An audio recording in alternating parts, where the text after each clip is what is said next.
All right, guys. Good evening, good afternoon, everybody. This is Andrew. I had a really good day. I'm gonna do the recap with Brian. So what we had today was two trade on Apple and one trade on AMD, and I want to actually tell you exactly what happened. So market was kind of gapping up a little bit, not too much. Again, we have the credit crisis that is going on with the banks. It kind of settled down. So the market is really not that volatile until the next week when the earning season really starts. So Apple was below the VWAP, traded at the opened very strong, came bounced back from these moving averages, and now went long for a red to green. It did pop up to the green, but unfortunately it didn't hold it and it came down and I got stopped out here. So that was a risk to reward for me here. I was hoping to get to a little bit above this level and I got stopped out, and unfortunately that was the first loss on me. And then we did some sort of a double bottom on that, and then it popped up a squeeze with volume above the VWAP. I went long at 159.92, came up all the way red to green. So in this particular case I was really patient enough. Again, it's based on the paper that we are also publishing very soon. It's all talking about the waiting. Let your winners run. So don't partial too early. So I went long here. We did the red to green, came back. I added more to my position, and now it's my average with somewhere around here at around 160. And then we sold a lot of position at around 160.70.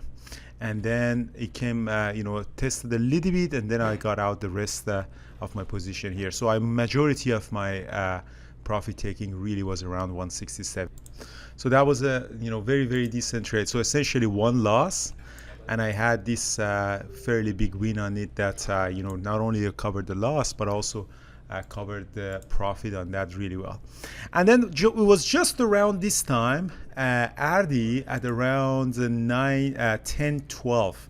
So at around 10:12, RD at this time. So I'm gonna ask Santiago to put this. RD mentioned a big comment in the chat that Apple is a double top, and it's a really good way to sell some calls on that. And by selling some calls, by shorting some calls, it's like you're going short. And that's exactly what I did. I went short Apple at, let me bring the charts on Apple. I went short on that. Let me bring it here. Sorry. So that's the Apple calls here. So I was shorted Apple calls at around 210, and I covered it at 180. It went down all the way up to 130, unfortunately, but I just made only a couple of $100 at around 180 here. So that's essentially the short that I did at $880 I made on that. But it actually sold off really nicely after that. So that was essentially, instead of going short Apple, you could actually go short the call. So I went short, and then I covered everything at 11 o'clock. That was exactly the time that I left and I actually wanted to take a nap here. So essentially what you could do is I went to the option chain and I found the Apple's calls at 160 for the end of this week. It was trading at around $2.10. I shorted that, and you just go down, so you can actually take the leverage out of it. And that's a lot of people saw that, what Ardi mentioned. And now we're going to go to talk to AMD. So AMD was the really nice trade of the day for me. I made really decent profit on that. So AMD was the trade that sold off at the open. It did a double bottom. Brian took the Nvidia at this time exactly around 940 for a long above the VWAP, popped up, and then he traded Nvidia. I didn't trade it on the below the VWAP, but as soon as it squeezed above the VWAP, I did a red to green. So went long heavy at 97.63, popped up, sold some, and then added more again, heavy size on that, and all the way up to around 99, 98, 93 is the high of the day.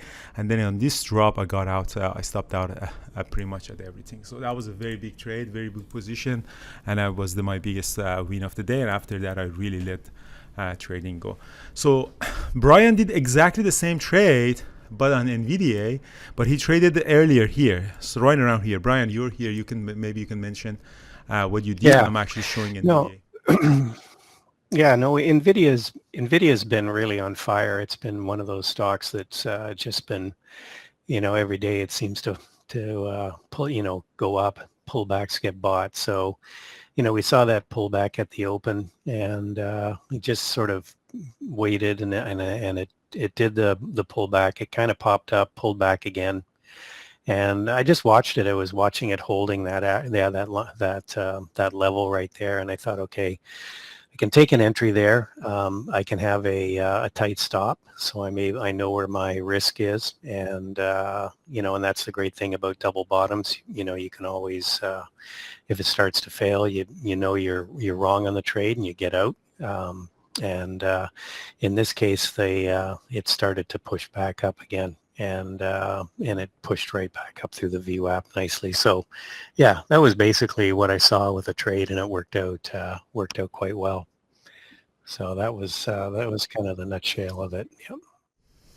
So Pav is asking a question here. So I have actually sharing the question here as well. So Pav is asking that, Andrew, on AMD, what was your thinking to remain it until VWAP instead of selling at 98.20 when you added to your position? I would have thought you sell at the second add point. So the question is about the trade management. They came in the chat room, and I want to answer that because trade management is very important. So first of all, when on AMD, so what happened on AMD for me was that this is my trade management rule. You exit and then you bring your stop loss at the break even. So when I added to my position, my entry now is at the break even. So even though it came down to here, Pav is asking, why didn't you get out completely here? Well, the reason for that is that I wait until the break even point, and that was my break even point. I'm not going to get out when I am still in the profit. And most of the time it really works for me. It's just today was a little bit unfortunate that I got out of it at the break even. But what usually is that my break even is at the VWAP, right around between these two average my entry. So I stay in there. So sometimes it comes and goes back up, and then you want to really take that profit on that. And let's see if AMD actually did that or not.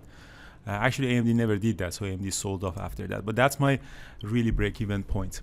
There was another question that came from the chat room that I like to answer. Is that so here? So there's another question that again, same Pav asked. Andrew, do you always wait to buy a stock until it's above the VWAP, like you did for AMD, as opposed to buying a stock when it's below the VWAP, vice versa? So Pav is asking very good questions. Essentially, that's how Brian and I traded differently. So for me, I need to see the confirmation that we're squeezing above the VWAP in this particular case. As soon as we went above the VWAP, just above the VWAP, I got the entry. Yes, I could potentially get a long entry here, but I don't have a trade book, and I don't like trading weaker stocks below the VWAP just for a squeeze. Brian, trades differently. He reads the time and sells, and order book is a little bit different from me.